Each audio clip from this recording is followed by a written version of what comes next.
exciting. We've had a wonderful year, but I came this morning to encourage you because life is an unfolding process of becoming. I'm going to say it again. Life is an unfolding process of becoming. None of us are right now who we were last year. Somebody say, thank God. And none of us are who we were last month. None of us are who we were in elementary school and so on. We are ever evolving and growing into God's will for our lives. Because of this reality, we need motivation and support in order to stick with this process once we have chosen to begin it. This goal of working on our walks, hear me because I'm here to encourage you this morning. This goal of working on our walks could have become overwhelming because any one of those 5 areas could have taken a whole year, depending on what you were working through. But the good news today is that any one of these areas could have become overwhelming if we didn't come to understand that this journey has a promise, has a process, and even comes with a promoter. Somebody say, hot diggity dog. We have to remember that, first of all, this journey has a promise. God does not expect you to change everything that needs changing overnight. Somebody should have got happy right there. God does not expect, he does expect you to grow, but he understands that your growth is not going to happen overnight. Look at someone near you and just encourage them. Say, neighbor, it's a process. It's a process. We have a promise. A promise is a statement telling someone that what will definitely happen or what they will definitely do. So we have to understand that even though God expects all this growth out of us, he expects all those type of walks in our lives to develop, we have not been left alone to do it. Jesus said in Matthew 28:20, and lo, I am with you always, even until the end of the world. Seasons will come and go. Friends will come and go. Jobs will come and go. Cars and material items will come and go. Clothes will come and go. But Jesus is saying here, I'm going to be with you even until the end of the world. He didn't say I'm going to be with you as long as you stay on track. He said I'm with you, period. There will be seasons where you wish I wasn't with you because there will be times where you want to get off track and there will be times where you go off track. But he said in another passage, I'm married to the backslider. It doesn't matter whether you leave me or stay with me. Baby, I am yours for life. Aren't you glad that you serve a God that doesn't turn his back when you get in trouble? Aren't you glad that you serve a God that understands that sometimes you're just going to mess up? Y'all ain't saying nothing. Do I have anybody that messed up in 2013 and you're glad that God gave you another chance? You're glad that God didn't turn his back? You're glad that God understands that mistakes are part of the journey. The only reason you made a mistake was because you were trying. People that don't try don't make mistakes. Mistakes are a sign of growth. So he said, lo, I'm with you always. Because some of y'all are going to do exactly what I say, and some of you are going to do your own thing, and you'll find that when you come back full circle, I'll be waiting right where I gave you the last instruction to put you back on the path again and get you on the road to righteousness. Then he goes on in Hebrews 13, I believe it's 5 or 6. He says, I'll never leave you nor forsake you. And I'm glad about that because working on your walk is frustrating at times. Working on your walk, when you really begin to work on your walk for real, you'll find that some places you do well and other places are a struggle. There will be places where you just say, I got this, this is wonderful. And then there'll be other places where you go, Father, I stretch my hands to thee. No other help. Some of y'all looking at me like you don't know exactly what I'm talking. Is there anybody in the room that knows exactly what I'm not talking to the perfect people. I'm talking to those who still got some wrinkles that they're trying to iron out. I'm talking about somebody who let God show you the searchlight and you didn't like everything you saw. There were some things that totally shocked you, totally frustrated you. Said, God, if you don't help me right here, I'm going to fall off the path. I need you. Oh, I need you.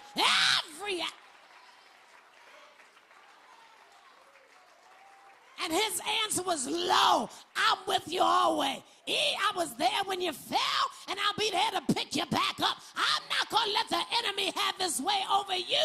I'm not going to let you be utterly destroyed. The devil is a lie. I'll have you a weak faith before a strong sinner.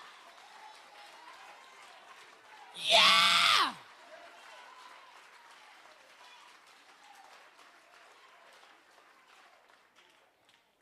I like promises. This journey has the promise that we are never alone. As we work out our salvation with fear and trembling, we have a promise that God is with us, and this is good news. So we have a promise, but then we also have a process. I'm so glad that the Lord doesn't expect us to change it all at once. In fact, when you've been walking with the Lord for a while, you will notice that he doesn't even show you it all at one time. If God had shown me when I first got saved all that I had to work on, I think I would have turned around and went right back out the church. Anybody with me? And not only that, there are some issues are seasonal. God help me teach this. There are issues I have now that I didn't have at 20.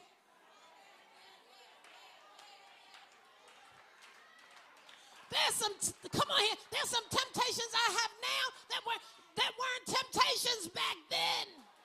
There's some things that have sprung up lately out of some experiences that I'd rather not look at, but the real deal is that they are here and they have to be addressed. Come on, talk to me. You first get saved, everything's exciting. But after you've had to wait on a promise for a while that looks like it's not coming through, come on here. You got to fight off bitterness. Come on. You got to fight off getting an attitude. You got to fight off wanting to backslide, throw in the towel, and say, that's it. I'm done with God. I'm done with church. I'm done with all. You got to fight off some temptation that you didn't see early on. You didn't know you was so much like your mama till you got about 40. You said, where all this come from? Oh, I got that in me too, Jesus. You didn't know you had your daddy's temper. Life hadn't pushed you that hard. Some of the things you said you'd never do, you find now that you're about to do them, and you don't like it. So God said, no, I ain't going to let you see everything because I'm trying to keep you. I'm going to let you see a little at a time. Just like on that picture, I'm going to take you one step at a. If I show you all of it, it'll kill you. That's why he says, I'm going to take you from glory to glory. We're going to deal with one thing at a time. And so what are you saying, preacher? Sometime the promoter will war with you. You ever been in a fight with yourself?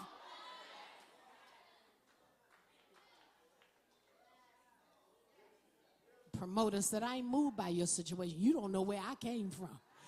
Yeah, this is nothing for me. You don't understand. You got to see it from my viewpoint. This doesn't look like to me what it looks like to you. It looks impossible to you, but it looks impossible to me.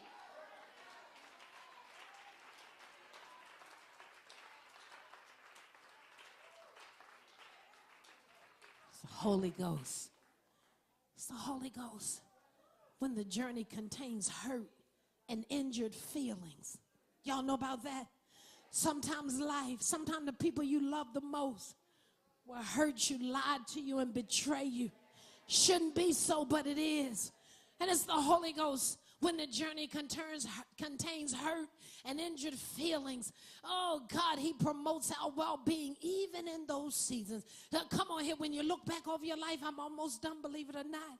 Y'all, GT, you got the message. But when I look back over my life and you look back over your life, there were some seasons that should have taken you out.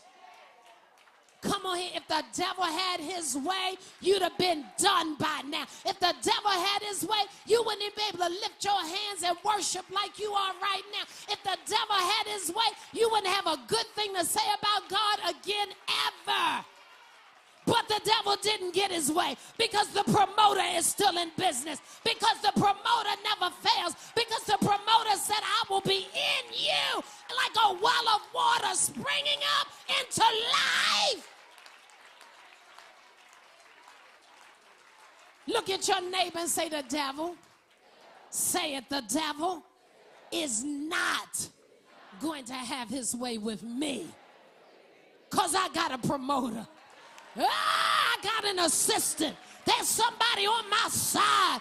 Come on here. There's something on the inside that weathers the storm. There's something on the inside that keeps me strong. There's something on the inside.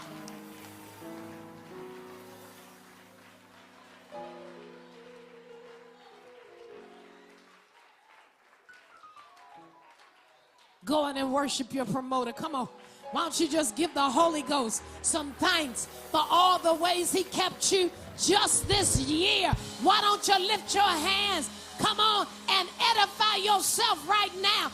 Build yourself up in the Holy Ghost. Come on, open your mouth. Pray in the Holy Ghost. Your presence came and changed me. Come on, lift your hands. We're going into a new year. I won't go back. I don't have to go back. I got a promise, and I got a process, and I got a promoter. I won't go back. I can't go back to the way it used to be before your presence came and changed. Come on, lift your hands. Tell your promoter, I'll go. Where you lead me, I'll follow. Hey, just show me your will. I'll go. Before your presence came and changed me. There may be someone here this morning who hasn't begun the journey. Half of what I said you can't relate to because you haven't begun the journey. But I can hear you saying, I refuse to go another year like I spent this year. I refuse to go into a new year disconnected from God. I refuse. I refuse to go into another year struggling, trying to make up my mind. This is an altar call, not an emotional thing, for people to make up their mind. Life doesn't change till you make up your mind. If you're here right now and you can just be honest and say, man, my walk on the path this year was kind of raggedy, and I declare it will not look like that next year. Meet me at the altar. Come on, just move out of your seat. Don't look at nobody else. This is about you and God. Nobody else. Come on, this is a great place to develop integrity. God bless you. That's integrity right there. She's not the only one, though. I feel you. But I can't come get you because you have to make a choice. Before your presence came and changed me. People are making choices right now. I won't go back. I can't go back to the way it used to be. Before your presence came. There are about 5 more of you. I feel you in my belly. There are about 5 more people that just need to stop playing and come up here to the altar. Pride says I'm going to stay at my seat because I don't want nobody to know. Wisdom says God already knows, so why am I trying to hide it? I'm going to go get the help I need, and I don't care what anybody thinks. I'm so glad I didn't have to come get you. Yes. To the way it used to be before your presence came. And there's one more. There's one more. There we go. Thank you. To the way it used to be before your presence